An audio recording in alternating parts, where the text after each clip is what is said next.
Hello बच्चों, welcome to the channel. आज पढ़ेंगे हम इथेनॉल के बारे में, उसकी फिजिकल और chemical properties. Some carbon compounds are given in your syllabus, one of them is ethanol. Ethanol होता क्या है? एक ऑर्गेनिक कंपाउंड है। फंक्शनल ग्रुप इसमें अल्कोहल होता है, OH। Common name ethyl alcohol होता है।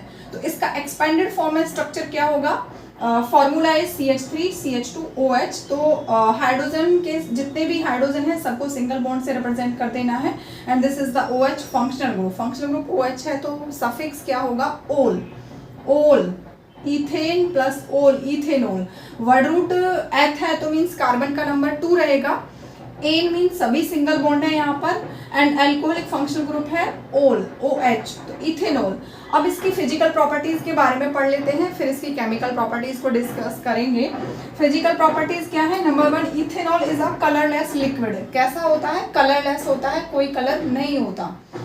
सेकेंड इज प्लीजेंट स्मेल होती है, इसकी अच्छी स्मेल होती है। एंड बर्निंग टेस्ट होता है। देखो टेस्ट लेबोरेटरीज में जो है करना नहीं होता है स्टूडेंट्स को, जैसा आपको गाइडलाइन मिलती है प्रैक्टिकल करने के लिए वैसे ही करना है। इसका बर्निंग टेस्ट होता है। लो बॉइलिंग पॉइंट होता है 78 डिग्री सेल्सियस। ये माइनस नहीं है, this is equal to 78 degree Celsius means less than water. तो ये इजीली जो है वॉलेटाइल हो जाता है, इजीली वॉलेटाइल है, वेपराइज हो जाता है। लाइटर देन वाटर, डेंसिटी की बात हो रही है, वाटर से जो है लाइट होता है। Next is soluble in water in any proportion, किसी भी प्रोपोर्शन में वाटर के साथ ये सोल्यूबल है। 5% वाटर अगर मिक्स करेंगे इथेनॉल में, then it is used as a rectified spirit. Spirit की तरह जो यूज होता है उसमें 5% वाटर होता है, बाकी इथेनॉल।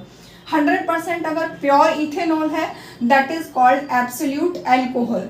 इसका इतना ज़्यादा यूज है कि इथाइल अल्कोहल की बजाय, इथेनॉल की बजाय इसको सिर्फ हम अल्कोहल भी कहते हैं, just because of more uses.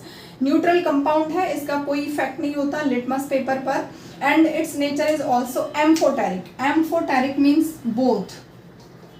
Amphoteric कि एसिड के साथ रिएक्ट करेगा तो बेस की तरह बिहेव करेगा, और बेस के साथ रिएक्ट करेगा तो एसिड की तरह। Acid as well as base, यानी कि H पॉजिटिव रिलीज करता है जरूरत पड़ने पर, और OH नेगेटिव भी रिलीज करता है। तो ये एम्फोटेरिक नेचर का है। Sometimes it behave as acid और बेस। तो ये इसको हम न्यूट्रल कंपाउंड कहेंगे। Neither it is acid nor it is base, it is a neutral compound. Chemical properties of ethanol. Ethanol की केमिकल प्रॉपर्टीज में फर्स्ट वन होता है combustion and next is oxidation. देखो कम्बशन में भी ऑक्सीजन के साथ रिएक्शन होता है और ऑक्सीडेशन में भी ऑक्सीजन के साथ रिएक्शन होता है। दोनों में क्या डिफरेंस है? डिफरेंस इज दैट यहाँ पर तो ऑक्सीजन की सप्लाई उतनी चाहिए जितना इसको बर्न होने के लिए, जितना भी कार्बन कंटेंट है उसको कंप्लीटली बर्न करने के लिए जितना ऑक्सीजन चाहिए उतना यहाँ पर अवेलेबल होना चाहिए और इतना सप्लाई किया जाता है। But this is controlled combustion. Controlled combustion means oxygen की पर्टिकुलर अमाउंट ऑफ सप्लाई की जाती है, सो दैट कि ये जो कंपाउंड है, ये जो फंक्शनल ग्रुप है, किसी दूसरे फंक्शनल ग्रुप में कन्वर्ट हो जाता है। तो दोनों में ये डिफरेंस है। यहाँ पर कंप्लीट बर्निंग होती है, यहाँ पर एक कंट्रोल्ड कम्बशन होता है, कंट्रोल्ड अमाउंट ऑफ ऑक्सीजन के साथ रिएक्शन होता है। तो कम्बशन में क्या होगा? इथेनॉल को जब ऑक्सीजन के साथ रिएक्ट करेंगे तो कार्बन डाइऑक्साइड एंड वाटर ही बनेंगे। यू हैव ऑलरेडी स्टडीड, मैंने पहले डिस्कस किया था ये लास्ट वीडियो में। तो इथेनॉल CH3CH2OH ऑक्सीजन के साथ रिएक्ट करेंगे तो product always form complete combustion में कार्बन डाइऑक्साइड एंड वाटर। कोई इसमें अनबर्न्ड कार्बन पार्टिकल नहीं बचता। Heat and light, large amount of heat produce होती है, इस हीट की वजह से ही ये एक एज अ फ्यूल यूज़ किया जाता है, और पेट्रोल के साथ इथेनॉल मिक्स करके as a fuel in car use किया जाता है। रिएक्शन को बैलेंस कर देना है। कार्बन यहाँ पर 2 है तो यहाँ हमने 2 लगा दिया। हाइड्रोजन यहाँ पर 3 + 2 and 1 6 थे तो यहाँ पर 3 लगा दिया, 6 हो गया। अब ऑक्सीजन यहाँ पर 2 × 2 4 and 3 7 हो गए, तो यहाँ 3 लगाना पड़ेगा क्योंकि ऑलरेडी एक ऑक्सीजन यहाँ पर है। 3 × 2 6 + 1 7। तो रिएक्शन बैलेंस हो गई। रिएक्शन को कंप्लीट बैलेंस फॉर्म में दिखाना है और इनका फिजिकल स्टेट भी लिखना है। This is liquid, this is gas, this is gas and this is gas. These 2 are gaseous product. Water जो है वेपर स्टेट में बनता है इस रिएक्शन में। कंट्रोल्ड कम्बशन यानी कि ऑक्सीजन प्रिपेयर किया जाएगा एट ए टाइम, रिएक्शन के दौरान ही ऑक्सीजन को प्रिपेयर किया जाता है और वो oxygen at a time utilise भी हो जाता है, that is called nascent oxygen. अब नेसेंट ऑक्सीजन की सप्लाई कैसे की जाती है? Oxidising agent. ऑक्सीडाइजिंग एजेंट ऐसे सब्सटेंस जो ऑक्सीजन की सप्लाई करते हैं। तो KMnO4 पोटेशियम परमैंगनेट, इसको अगर हम सोडियम हाइड्रोक्साइड के साथ मिक्स करते हैं then it is called alkaline potassium permanganate, alkaline potassium permanganate. और दूसरा क्या है, acidified potassium dichromate. Potassium dichromate को अगर H2SO4 के साथ मिक्स कर दिया जाए then it is called acidified. Acid mix हो गया तो एसिडिफाइड, बेस मिक्स हो गया, बेस को एल्काली भी बोलते हैं, तो एल्कलाइन KMnO4 या एसिडिफाइड H2SO4, ये दोनों ही आइदर दिस और दिस।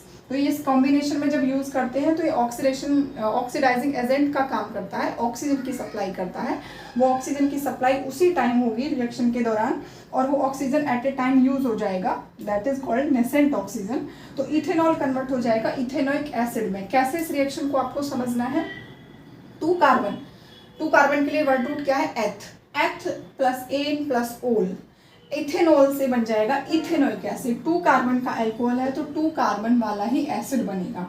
जब ऑक्सीजन की सप्लाई होगी तो देखो ऑक्सीजन है, 2 एटम्स और ऐड हो जाएंगे यहाँ पर, CH3 CH2 तो था ही, एक ऑक्सीजन था, 2 ऑक्सीजन ऐड होंगी और एक ऑक्सीजन वाटर के हाइड्रोजन के साथ जाकर वाटर बना देगा, तो इथेनॉल से बन जाएगा इथेनोइक एसिड। नेक्स्ट जो रिएक्शन है, रिएक्शन विद द सोडियम, ये भी बहुत इंपॉर्टेंट रिएक्शन है और ये प्रीवियस ईयर क्वेश्चंस में भी मैंने डिस्कस किया था, लास्ट ईयर पूछा गया है। तो इथेनॉल को जब सोडियम के साथ मिक्स करेंगे तो मैंने भी पहले बताया था आपको, इट इज एम्फोटेरिक, H भी रिलीज कर देता है और OH भी रिलीज कर देता है। तो यहाँ से जब H रिलीज होगा पॉजिटिव फॉर्म में, H पॉजिटिव, तो उसके रिप्लेसमेंट में आ जाएगा सोडियम, CH3 CH2O, H की जगह पर आ जाएगा सोडियम, CH3 CH2ON में सोडियम इथॉक्साइड बनेगा। क्या बनेगा, sodium ethoxide plus hydrogen gas release होगी। हाइड्रोजन जो है H2 फॉर्म में होता है, तो H2 बनाने के लिए हमें क्या करना पड़ेगा, यहाँ 2 मॉलिक्यूल लेने पड़ेंगे, तो सोडियम के भी 2 एटम होंगे, ये भी 2 मॉलिक्यूल्स बनेंगे, हाइड्रोजन गैस रिलीज हो जाएगी। These are the most important reaction of the chapter. Next जो रिएक्शन है that is dehydration. De means removal, hydration for hydra, hydra water, water के लिए यूज हुआ है, रिमूवल ऑफ वाटर। अब एल्कोहल जो है एक मॉलिक्यूल वाटर का रिमूव कर देता है और इथीन में कन्वर्ट हो जाता है। तो रिएक्शन कैसे होगा, कंसंट्रेटेड सल्फ्यूरिक एसिड की प्रेजेंस में 170 डिग्री सेल्सियस टेम्परेचर पर होगा। तो क्या होगा, ये जो OH है एंड H यहाँ से देखो कैसे निकलेगा, मैकेनिज्म आपके 10th स्टैंडर्ड में पूछा नहीं जाता है, बट मैं एक बार आपको बता देती हूँ कि आपको थोड़ा समझ आ जाए। इसको एक्सपेंडेड फॉर्म में लिख लेना है, this is CH3 and this is CH2 and OH। OH यहाँ से रिमूव होगा, OH नेगेटिव फॉर्म में, ये बॉन्ड जो है इलेक्ट्रॉन का पेयर ये लेकर जाएगा, एंड ये H जो है H पॉजिटिव फॉर्म में जाएगा। H पॉजिटिव जाएगा तो ये H यहाँ शिफ्ट हो जाएगा और ये बॉन्ड यहाँ शिफ्ट हो जाएगा H का, ये जो बॉन्ड है कार्बन हाइड्रोजन के बीच में। तो CH2 इस कार्बन पर क्या था, 3 हाइड्रोजन थे, एक हाइड्रोजन इस कार्बन पर शिफ्ट हो गया क्योंकि यहाँ से OH भी गया और H भी गया, तो CH2 डबल बॉन्ड CH2 यानी कि इथीन बन जाएगा, and removal of water molecules, that is dehydration. Dehydration में क्या होता है, इथेनॉल कन्वर्ट होता है इथीन में in presence of concentrated sulphuric acid. Excess amount में लिया जाता है, excess means more amount. Next जो रिएक्शन है that is reaction with ethanoic acid, esterification. इस रिएक्शन में जो प्रोडक्ट बनता है एस्टर बनता है, जैसे आपने फंक्शनल ग्रुप पढ़े हैं अल्कोहल, एल्डिहाइड, कीटोन, ऐसे ही एस्टर भी एक फंक्शनल ग्रुप होता है, COOR, इस तरीके से रिप्रेजेंट करते हैं इसको, C double bond OOR। R क्या है, ये एल्काइल ग्रुप है, और इसके लिए जो सफिक्स है एल्काइल OH लगाया जाता है, एल्काइल OH। जैसे कि अल्कोहल के लिए O लगता है, एल्डिहाइड के लिए अल लगता है, तो एस्टर के लिए एल्काइल OH लगाते हैं हम। तो इसमें जो है रिएक्शन में क्या होगा, this is alcohol and this is ethanoic acid, ethanol की रिएक्शन पढ़ रहे हैं हम। इथेनॉल को जब एसिटिक एसिड या इथेनोइक एसिड के साथ रिएक्ट करेंगे तो एसिड से निकलेगा H और अल्कोहल से निकलेगा OH, तो H और OH मिलके क्या बना देंगे, वाटर, HOH यानी कि H2O। H2O रिमूव हो जाएगा तो CH3 CH2 और यहाँ से CH3 COO। अब ये कैसे कंबाइन होगा, COO के बाद हमने इस अल्काइल ग्रुप को लिखना है क्योंकि एस्टर में क्या होता है COOR। तो एसिड का CH3 COO और ये R ग्रुप लगा देना है हमें पलट के, CH2 CH3 पलट के क्यों लगाया है, क्योंकि टर्मिनल कार्बन पर क्या है 3 हाइड्रोजन होते हैं, तो CH3 ग्रुप यहाँ आएगा। अब देखो यहाँ से इसकी नेमिंग करते हैं, एल्काइल ग्रुप को पहले लिखते हैं, ये कितने कार्बन का है 2, तो इथाइल होगा, इथाइल, और ये 2 कार्बन का है इथेन प्लस O8, बोला था ना मैंने एल्काइल OH, इथाइल इथेनोएट इसका नाम है, ये एक एस्टर कंपाउंड है, स्वीट स्मेलिंग एस्टर है।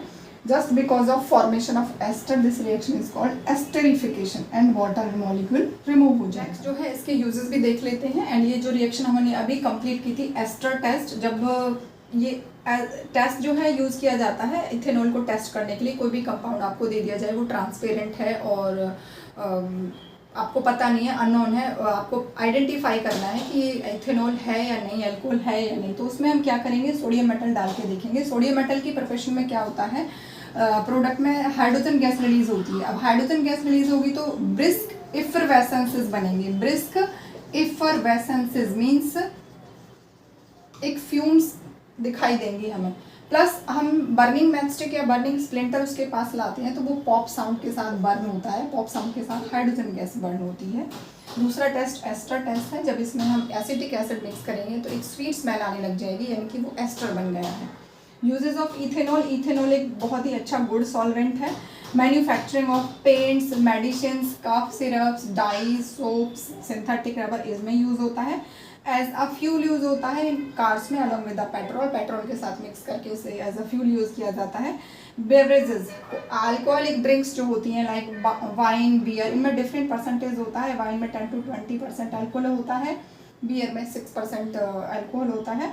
एंड एज अ एंटीसेप्टिक, अभी आपने देखा कोविड में जो हमने सैनिटाइजर यूज़ किया था उसमें भी अल्कोहल होता है, तो इसे एज अ एंटीसेप्टिक भी यूज़ किया जाता है। आज की वीडियो में इतना ही, मिलते हैं नेक्स्ट वीडियो में।